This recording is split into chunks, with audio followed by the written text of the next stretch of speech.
우리 다 같이 성경 말씀 창세기 3장 1절 말씀부터 10절 말씀,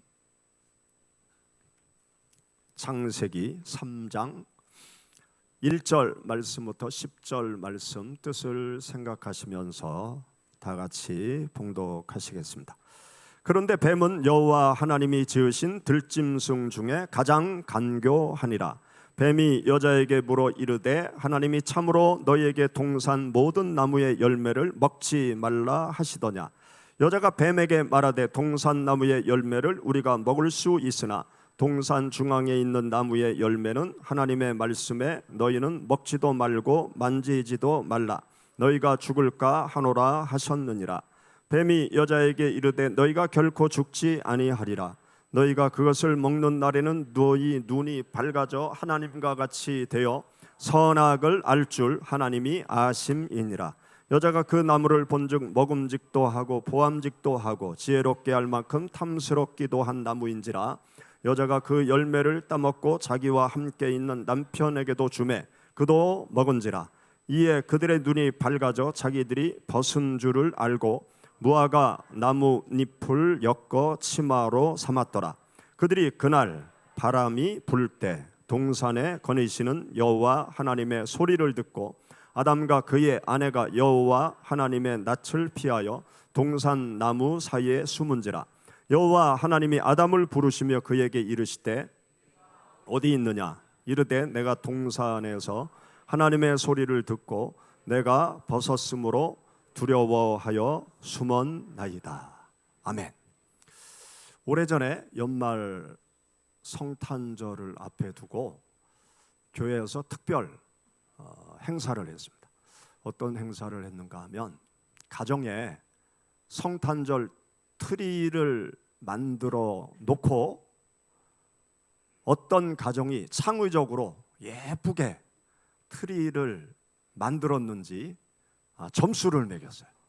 그리고 가장 창의적이고 멋있고 예쁘게 만든 가정에 선물 시상을 하는 그런 행사를 한 적이 있었습니다. 제가 학생 시절 아주 오래전이죠. 한 40-50년 전에 성탄절이 되면 우리 학생들이 톱을 들고 어디로 올라갔는가 하면 산으로 올라갔어요. 요즘은 큰일 나죠. 그렇게 하면 톱 들고 산에 가면 안 됩니다.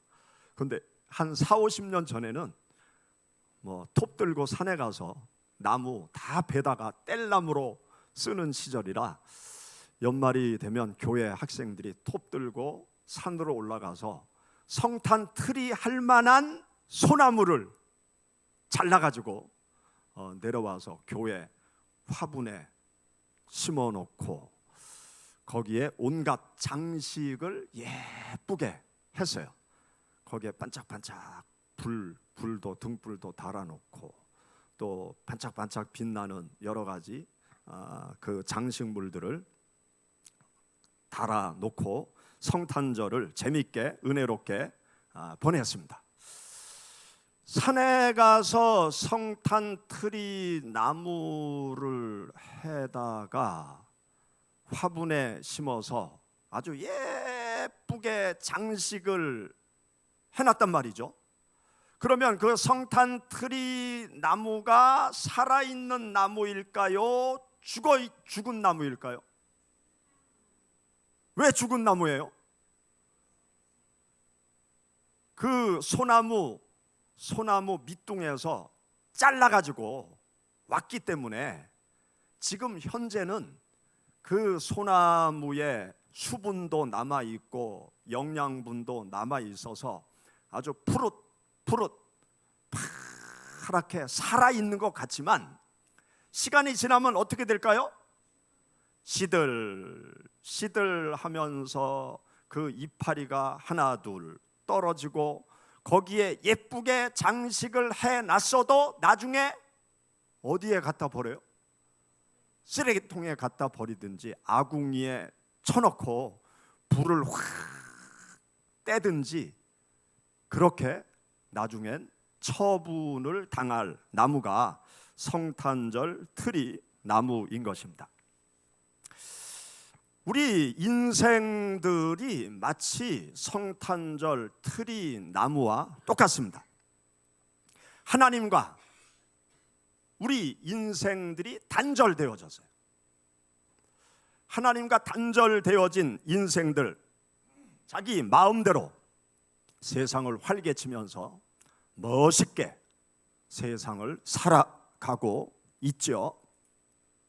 그런데 이러한 인생의 삶이 마치 무엇과도 같으냐?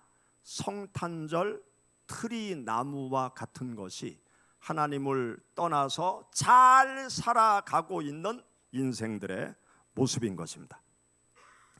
우리가 함께 읽은 여기 창세기 3장 앞에 창세기 2장 말씀을 보면 하나님께서 에덴 동산을 인생들에게 선물로 주시고 어떤 명령을 하셨는가 하면 절대로 먹지 말아야 될 게 있다. 선악과 열매는 먹지 말아라.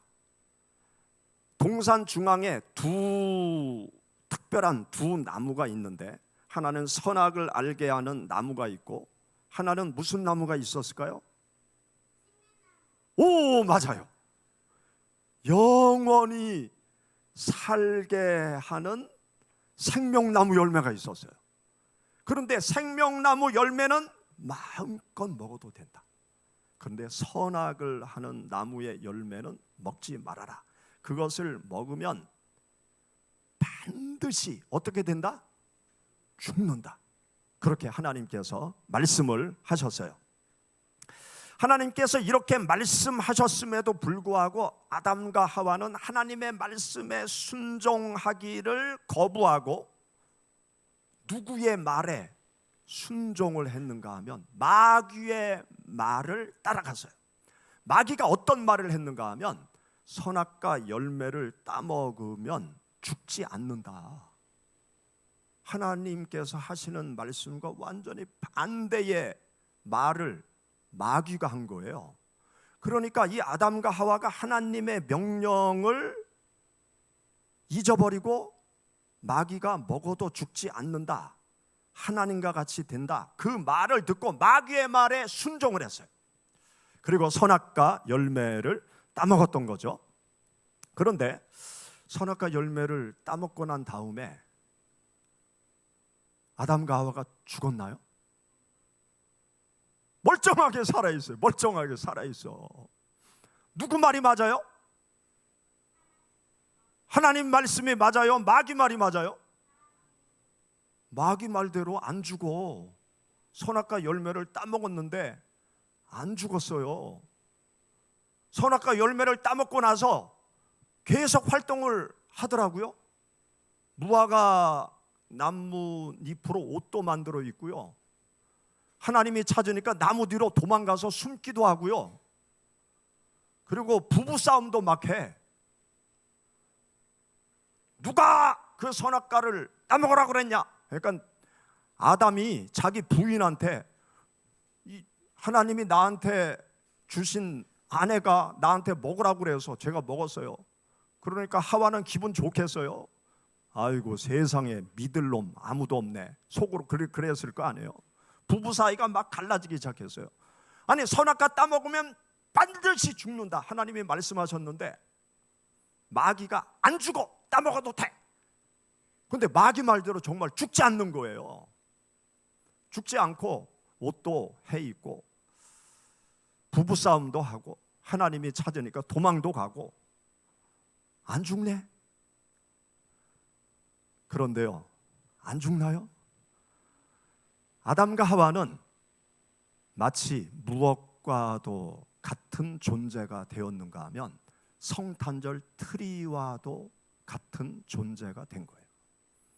하나님의 말씀을 거역하고 하나님의 말씀을 거부하고 하나님 따르기를 거부하고 마귀가 시키는 대로 살아가는 그 삶의 마지막은 무엇인가 하면 죽음이에요.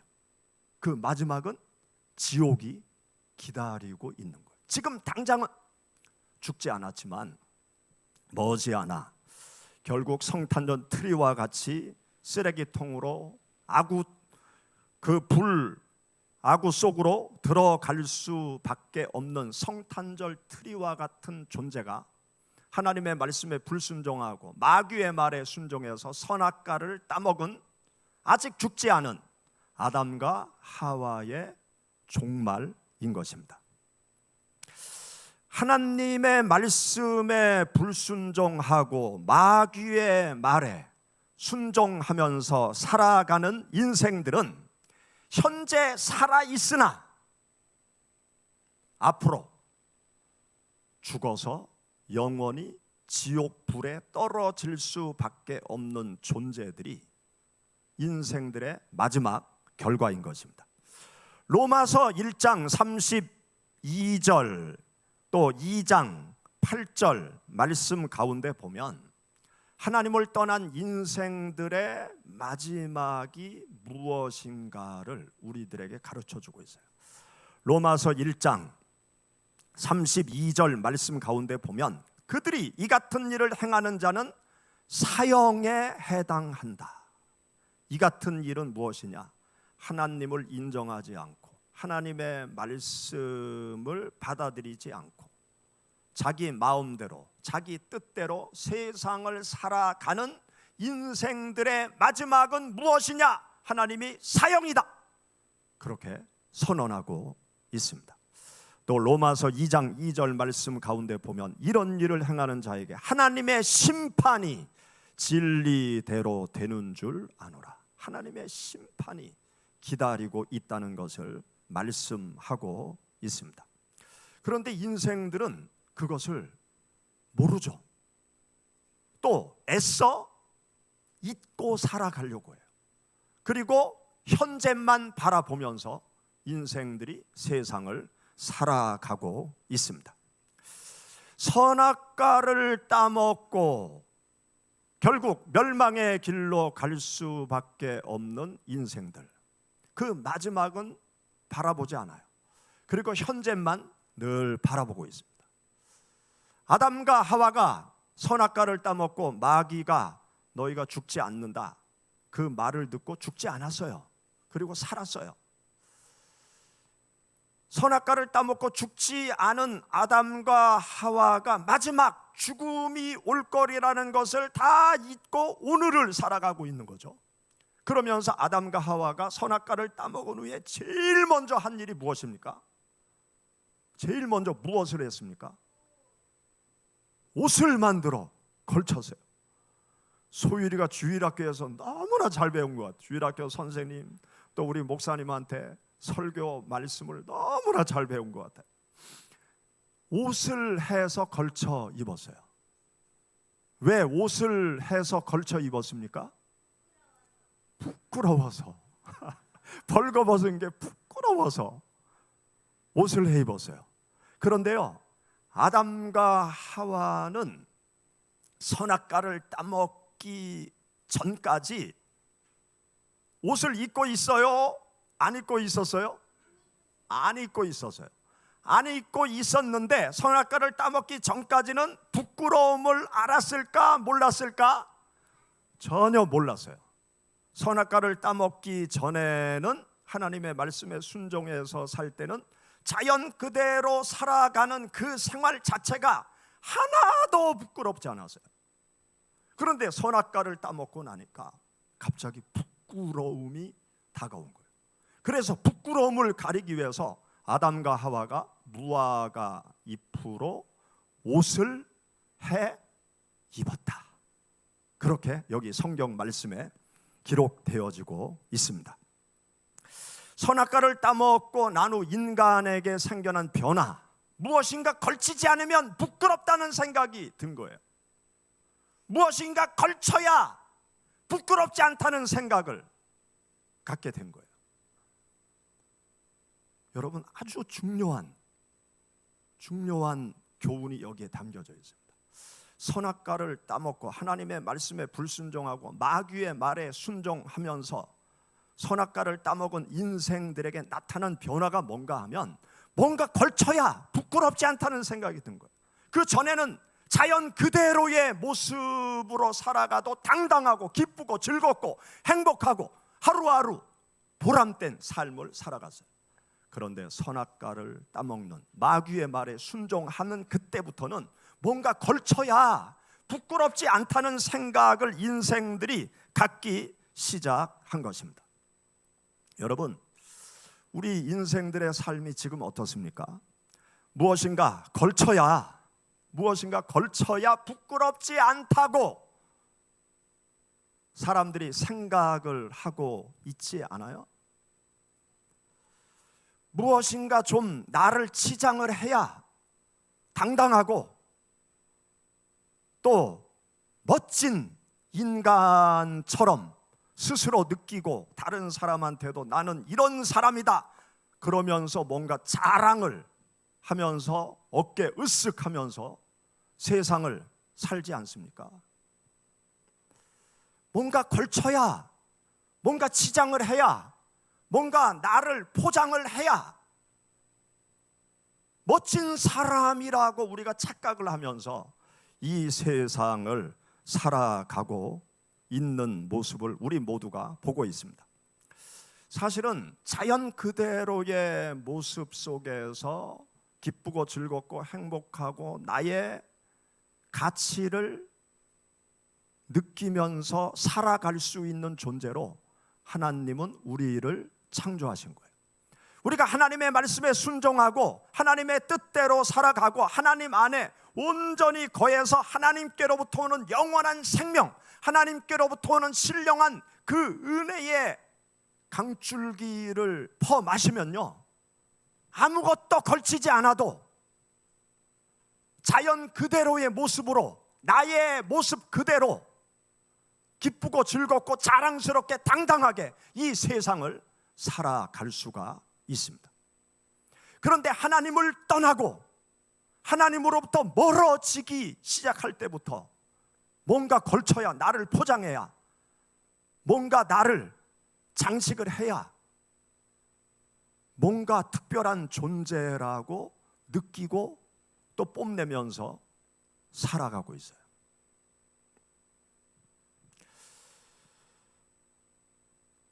제가 한 번은 수통골 산에 올라갔어요. 올라갔는데 거기 정자에 앉아서 이제 시원한 물을 마시고 있는데 또 다른 등산객이 올라왔어요. 그래서 저한테 묻는 거예요. 어디서 오셨어요? 그래서 여기 대전 시내에 산다고. 어디 사세요? 둔산동 산다고. 그래서 저도 물었죠. 어디서 오셨어요? 시내에 산대. 어디 사세요? 그랬더니 저 산내 산대. 그래가지고 그러시군요. 근데 그 말 끝나자마자 그분이 저한테 그러는 거예요. 아우, 좋은 동네에 사시네요. 저한테 그래요. 좋은 동네에 사신다고. 여러분, 여기 둔산동에 사는 분들은 다 좋은 동네에 사시는 거예요. 좋은 동네 산다고 둔산동에 안 사는 다른 동네 분들이 여러분들을 부러워해요. 둔산동 사시는 분들을 부러워한다고. 서울 가면 강남에 아파트 가지고 산다 그러면 뻐기면서 서울에서 살잖아요. 대전 내려오면 강남에 우리 집이 있다고. 그럼 대단하네. 아파트 하나에 50억. 와, 그거 팔고 대전 내려오면 노후 생활 아주 좋겠습니다. 그런 말 하고 그러잖아요. 둔산동 살고 강남 살면 더 폼나는 인생이 되나요? 폼나는 인생이 된다고 생각을 하는 사람들이 대부분이에요. 열차를 탔는데 저 동남아시아에서 온 어떤 청년이, 까무잡잡한 청년이 봉다리에 뭔가 짐을 잔뜩 싸가지고 가방을 메고 모자는 푹 눌러 쓰고 마스크를 쓰고 전철 한 켠에 이렇게 앉아 있어요. 그런데 그 옆에 명품 가방을 든 청년이 딱 앉아 있어. 누가 폼나요? 우리는 명품 가방 들어야 폼난다고 생각을 하잖아요. 그리고 비닐 봉다리 들고 이렇게 다니면 부끄럽다고 생각하잖아요. 부끄럽다고. 그 네일 아트 열심히 하는 분들이 그런 얘기 하더라고요. 요 손톱에 네일 아트 막 예쁘게 이렇게 하다가 네일 아트 안 하고 그냥 맨 손톱으로 이렇게 생활하고 다니고 그러면 손이 부끄럽다고, 손이 민망하다고, 그래서 또 하게 된다고. 그런가요? 네일 아트 하시는 분들 우리 시험께는 없으신가? 그 네일 아트 하는 분들이 그런 얘기 하다가 안 하면 좀 민망하고 부끄러운 생각이 든대. 그러니까 뭔가 치장을 해야 좀 부끄러움이 사라지는 그런 느낌이 우리들의 일상 전체에 깊이 배어 있는 거예요. 그게 언제부터 그렇게 됐느냐? 아담과 하와가 무화과 잎으로 옷을 해 입은 그때부터 인간의 심리가 바뀐 거예요. 하나님의 말씀에 순종하기를 거부하고 마귀의 말에 순종하는 그때부터 인간은 뭔가 걸쳐야 부끄럽지 않다고 생각을 하고 있는 거죠. 그래서 수많은 사람들이 한평생 살아가면서 돈을 쫓아갑니다. 명예를 쫓아가요. 높은 권력으로 나를 치장해야 내가 뭔가 멋진 사람이 되어진다고 착각을 하고 있는 거죠. 그래서 끝없는 질주를 하는 거예요. 끝없이 많은 돈을 가지려고, 끝없는 명예욕을 가지려고, 끝없이 올라가 보려고 발버둥 치면서 세상을 살아갑니다. 그런데 마지막은 뭐라고요? 성탄절 트리, 아궁이 속에 들어가서 불타 없어지는, 지옥불에 떨어져서 불타 없어지는, 그게 인간의 종말인 것을 우리가 알아야 됩니다. 솔로몬이요, 세상 부귀영화를 다 가졌잖아요. 세상 부귀영화 다 갖고 나서 솔로몬이 깨달은 것, 단어 하나, 무엇을 깨달았습니까? 헛되도다. 인생의 허물을 보았던 거예요. 세상 부귀영화를 움켜쥐고 부귀영화 속에 들어가 보니까 폼나는 인생 같았는데 시간이 지나고 보니까 다 헛되다. 다 헛되다. 헛되고 헛되고 헛되고 헛되니 일의 결국을 다 들었으니 너희는 무엇을 해라? 전도서의 주제가 있어요. 헛되다는 것이 주제가 아니고 헛되니까 하나님을 경외해라. 우리의 생명의 근원이 되신 하나님을 붙잡아야, 하나님께 다시 접붙임을 받아야, 하나님께로부터는 영원한 생명을 공급받아야 우리 인생들이 자연 그대로 당당하고 멋지고 보람 있고 가치 있게 인생을 살아갈 수 있는 거예요. 내가 지금 가지고 있는 것 아무것도 없어도 하나님만 붙잡고 하나님 안에 거하는 사람은 자유함 속에 살아갈 수 있어요. 누가 내 앞에 와서 돈 많다고 자랑을 할 때 시기가 나고 질투가 나고 미친놈 난리치네 그런 반응이 생기면요, 내 마음도 그것을 쫓아가고 있는 거예요. 내 앞에서 막 돈 자랑해. 아, 좋겠습니다. 훌륭합니다. 그러고 아무 요동함이 없어.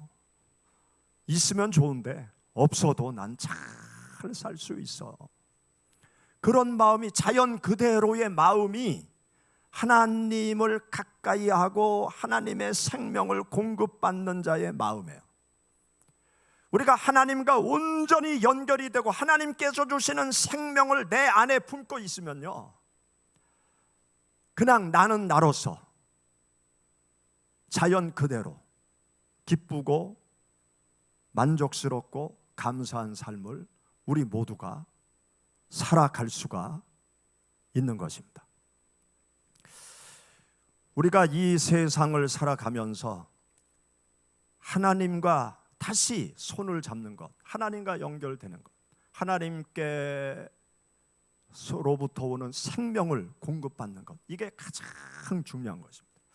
예수님께서 오병이어의 기적을 일으키셨죠. 오병이어의 기적을 일으키고 수많은 무리들이 예수님을 향해서 막 쫓아올 때 그들에게 주신 말씀이 있어요.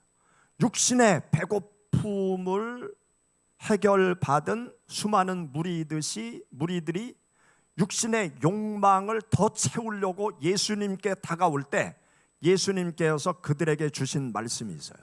나는 하늘에서 내려온 생명의 떡이다.